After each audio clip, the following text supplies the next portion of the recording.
Okay, I'm finally back after way too much time trying to get this whole thing set up, but I got it set up.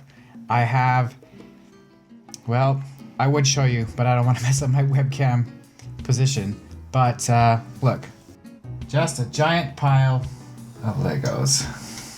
I have a feeling this is going to be somewhat of a beast to do. Today, we're going to talk about transition again.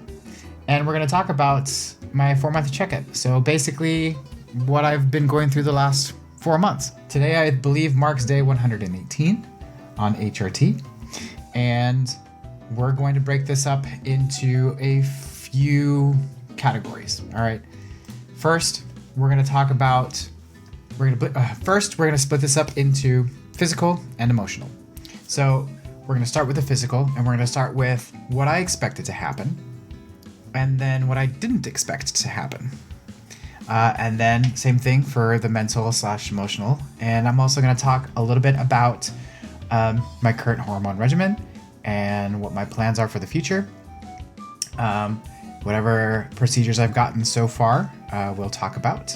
And I hope that this is an eye-opening video for everybody. As always, if you have any questions after the video, please feel free to ask. Or if there's any other kind of content from me that you'd like to see, I'm open to any and all suggestions.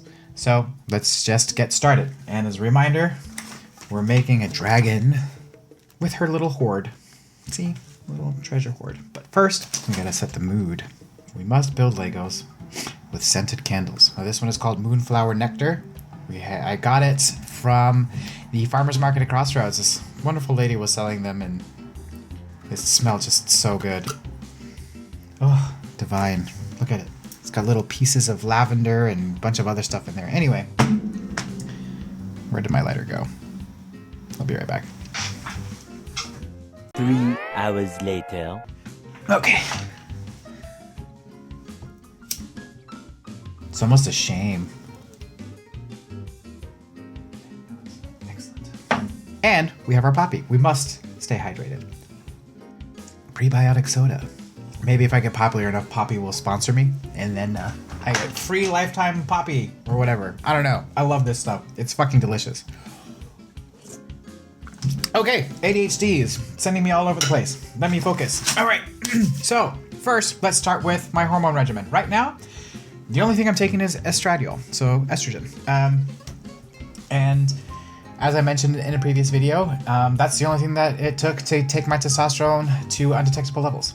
So the original plan was to wait until about 6 months and then start spironolactone, which is an androgen blocker, which would have inhibited the production of testosterone. But since I'm already at such low levels, it's kind of unnecessary.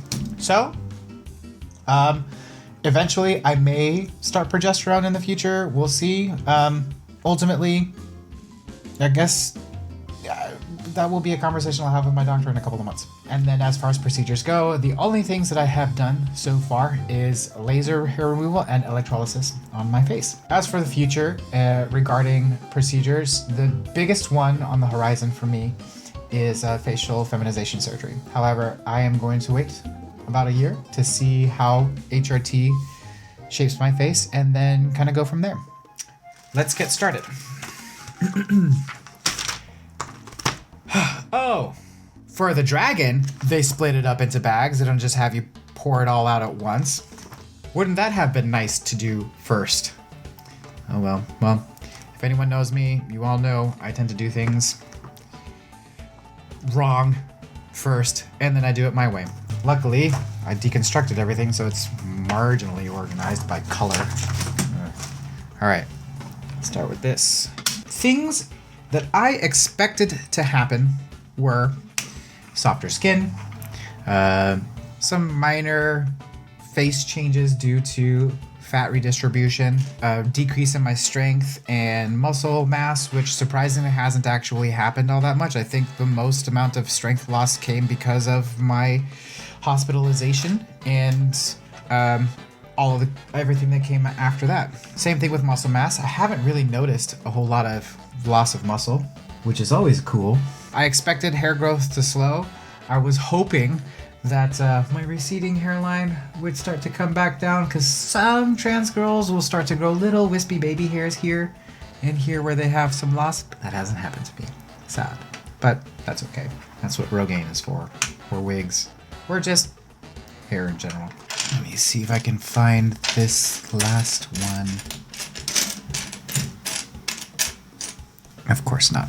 This dragon is going to take me 5 years to build, so I think I'm going to make this project just an ongoing build as I make more videos. All right, I forgot I have other bags of stuff. Ah!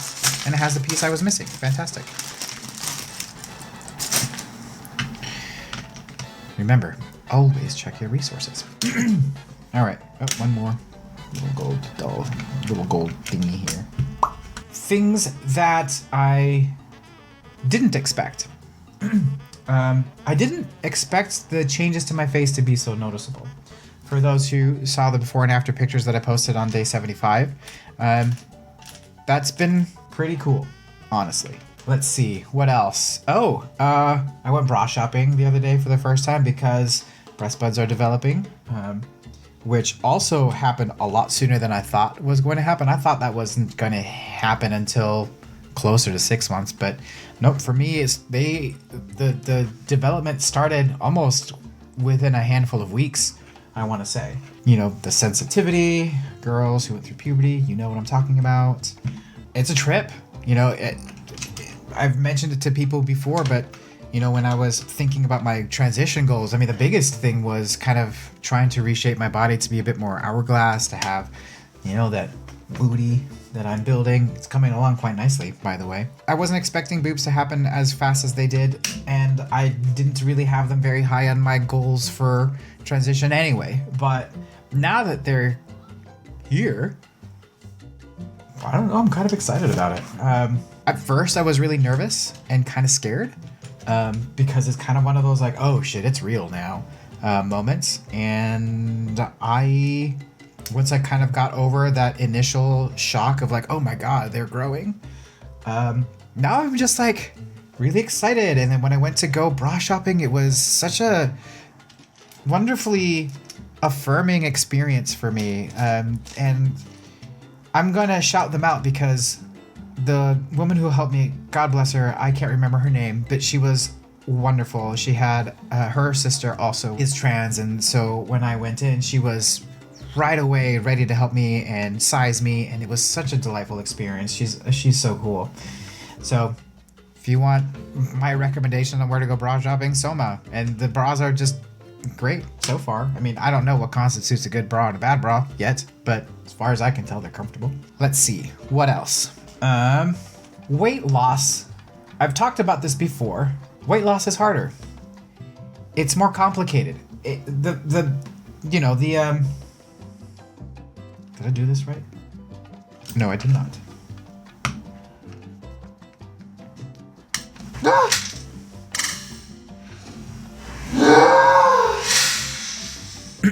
Sorry about that. You go here. Yeah, that's what I did wrong. Wait. Okay. I need to actually do this and focus a little bit. I don't actually want this build to take 5 years to do. Excuse me. Sorry. What was I talking about? Oh, right. Weight loss. So, weight loss being difficult, I kind of anticipated. But I did not anticipate just how difficult it would be. I have to be so strict about my diet. And I think I've talked about this in a previous video. But I have to be so... Hi, puppy. Yeah, hi. You want to be in the video? Come say hi. Come on. Boop. Okay. Boop. Boop. Come on, puppy. Oh, hey, let me move this tripod out of your way. Here we go. Okay. Good boy. All right, ready? Boop. Boop. Good boy. Yes, this is a good boy. Okay. All right. Oh, you're hungry, huh? Go bug Mel. Go bug Mel. Go. I should probably close the door before he comes back in here. I'm sorry, I love you.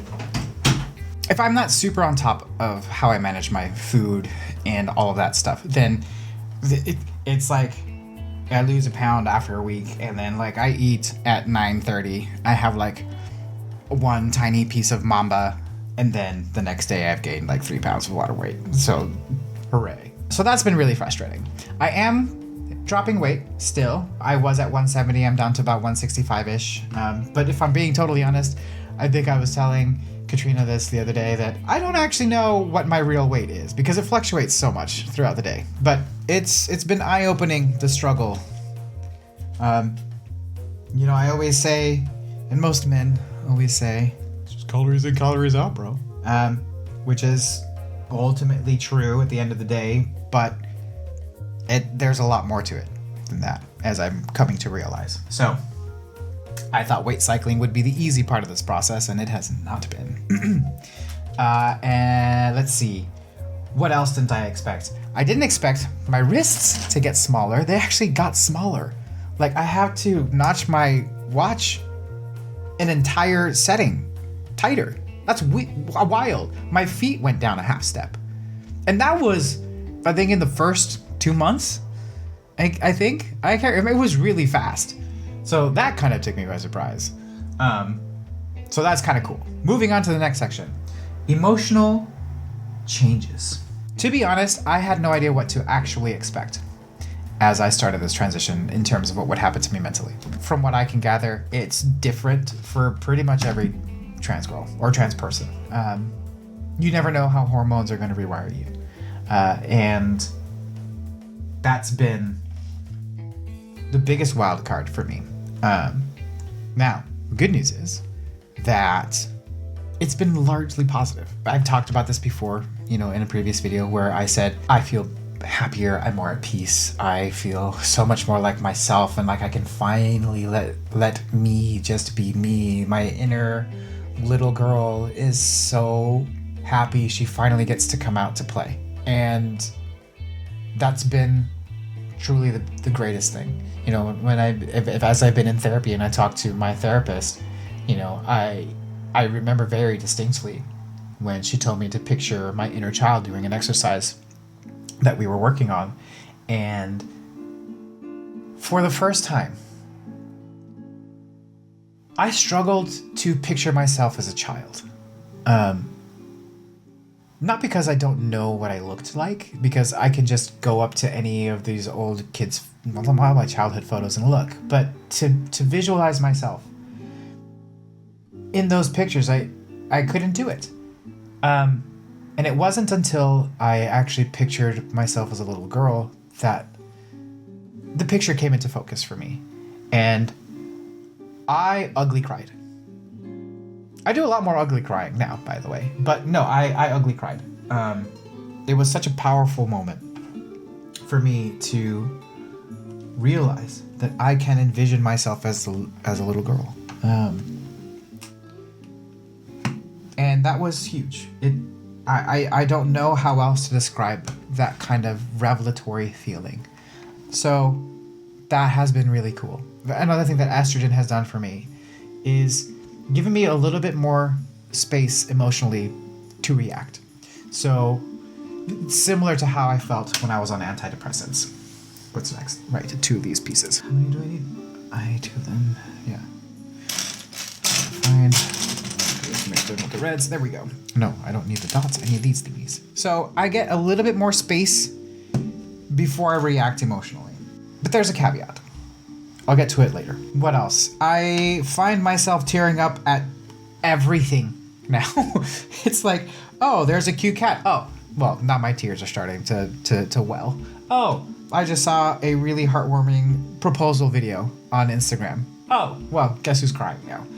I cry tears of joy more. I find myself laugh crying more often. And this is all just kind of an offshoot of what I mentioned before about how I just feel happier and more at peace, right? I think when people feel more like themselves, they allow themselves to feel stronger, positive emotions. And then when we are not happy with ourselves, we tend to feel a lot of negative emotions. So, all that being said, let's talk a little bit about the negative side of things. When I first started recording this video, or rather, when I recorded the first version of this video, this particular event hadn't happened yet. And even though I have more space to think and to find the appropriate response emotionally, when I don't, things go south really fast. And as much as I am aware enough to be able to identify when things start going south, there was recently a day last week where I couldn't. I simply couldn't control what? The fork. Did I do this wrong? I did miss a part. Okay. Silly me. Where'd you go? And one more of you. Please don't tell me you're in one of the plastic bags. You probably are. Damn it. I'm gonna have to dump this out here too. You know what? It doesn't matter. I don't care that much. It's just gold bars in fun ways, pretending that we're in a dragon's horde. As I was saying, when things go south, they go south very badly. And I am still learning to navigate that kind of reaction. What happened last week was I had a day where I was out and about. I didn't have contact lenses in. I was wearing my glasses, which I haven't gotten a pair of femme glasses yet, and so I had to wear my old glasses, and they are quite masked, and I was feeling incredibly dysphoric to start just going out that way, because when I put the glasses on, I feel like it cancels all of the changes that the HRT has done to soften my face, to make me look a little bit more femme. And even if I wear makeup like I am now, I still feel too masculine. And so that just kind of gave me that low level of irritation that I had to go out presenting a way that I didn't want to present. And be perceived that way as well. I mean, I'm already perceived to be masculine. I still get misgendered all the time. In fact, there's only been one person that correctly gendered me, and it was awesome. But that sets the stage. And so when I was out and about and I was trying to do my things, most everything went wrong. Those who know me know I do not like driving anywhere near the speed limit. I believe that most speed limits should be turned into speed minimums, and I don't think that going 20 over in most areas is really that bad, because IMO, when these speed limits were made, that was back when, Ferraris were barely faster than most midline sedans, right? Of today. Like a Tesla would mop the floor around a track and in a straight with old supercars back when these speed limits were created. Anyways, I am avoiding talking about the really difficult subject. So it was one thing after the other that just kept going wrong. People were driving too slow. I got stuck behind multiple people driving 10 miles under the limit. Why am I going 5 miles an hour through this goddamn turn? It's not that fucking hard. Find the gas pedal! Anyway, I was trying to get new contact lenses, and then the two places I went to didn't have them.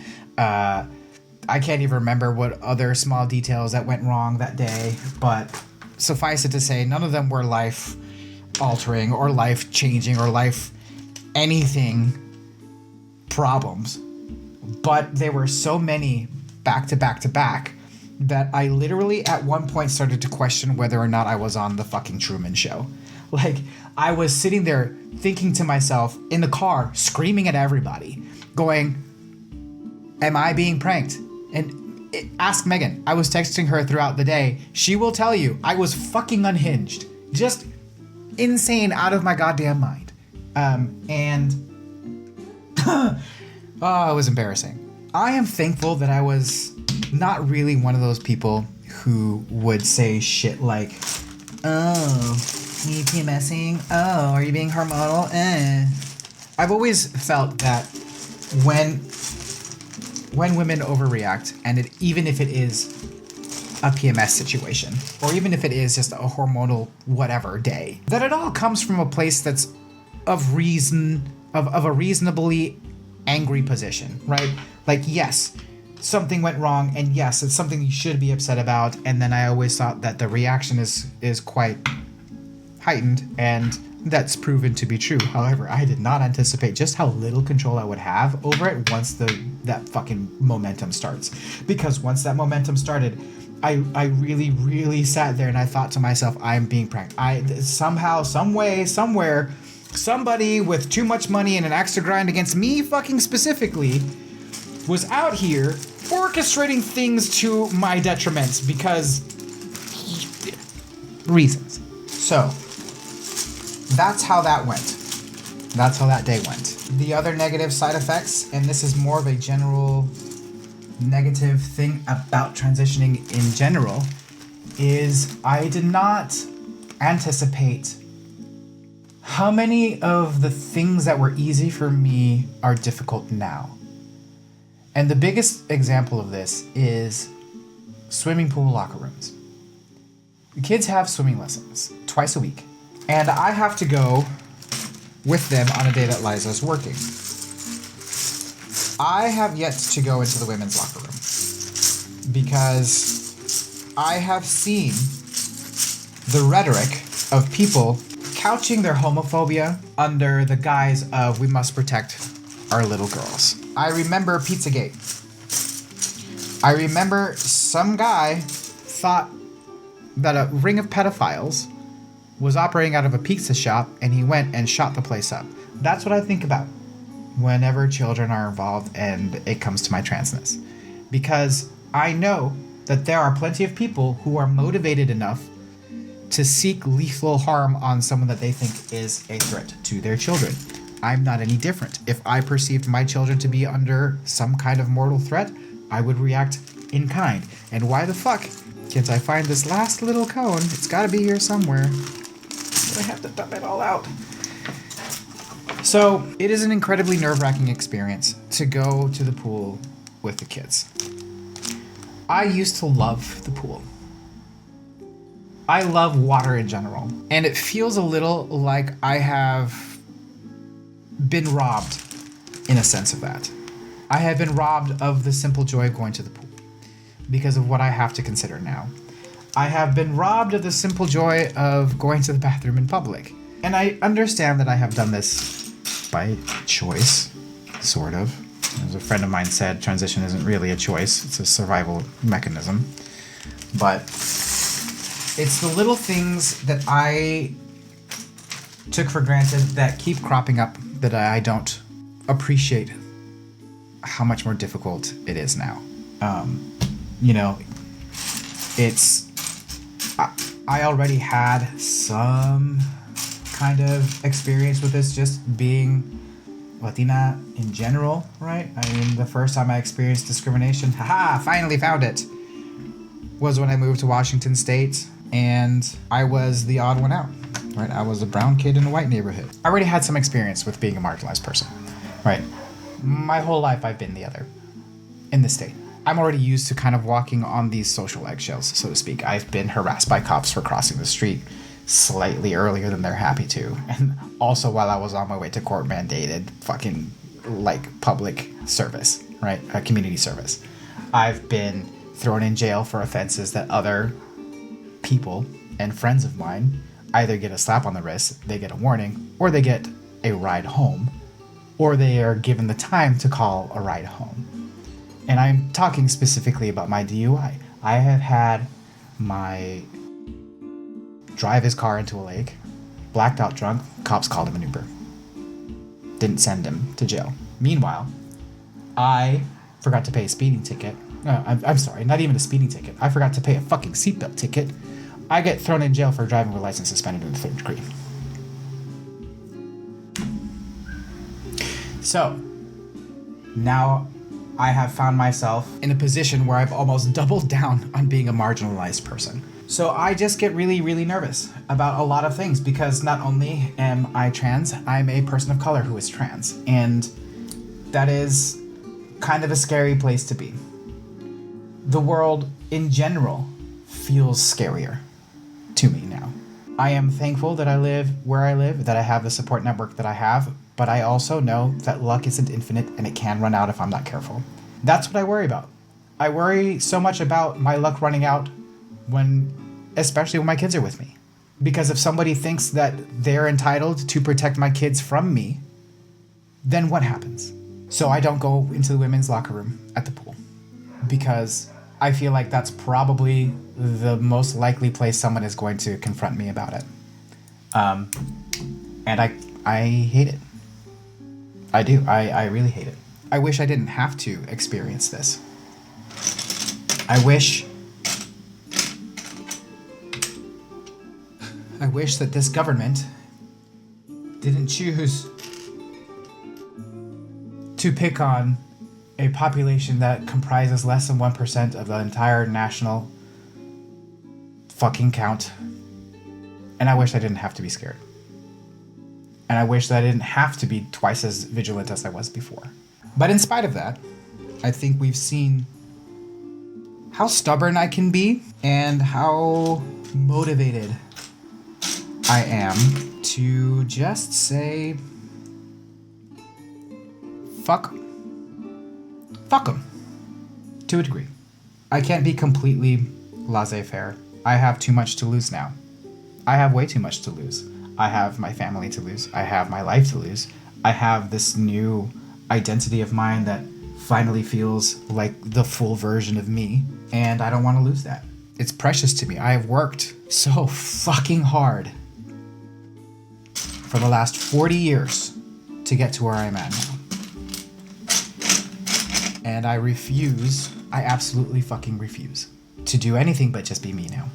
Despite how scared I am all the time, and it really is all the time, anytime I'm in public, I am just scared. I am watching people. I am making sure that I kind of look behind me to see if there are people following me. I will glance at reflections in windows to make sure that I'm not being followed, or that there isn't somebody who's like tracking me across the walkway. These are all things that I did in the past, just not to this degree, right? So that's the negative side of things to transition. And I don't want to talk too much about it because I would rather focus on the joy, but I think it's important to also talk about the unexpected negativity that I kind of saw coming, but wasn't fully prepared for. I wasn't prepared to lose swimming. That's it. Let's just get back to the good stuff. The happy things, the things that I am really excited about, the things that bring me joy, and bring my family joy. And that is the fact that I find it easier to access a lot of my nurturing side. I find it easier to proactively try and help people.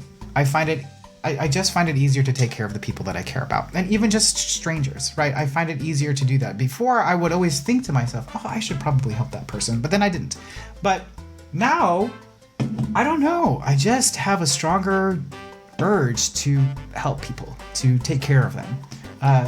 Like yesterday, I was at the gym, and then there was an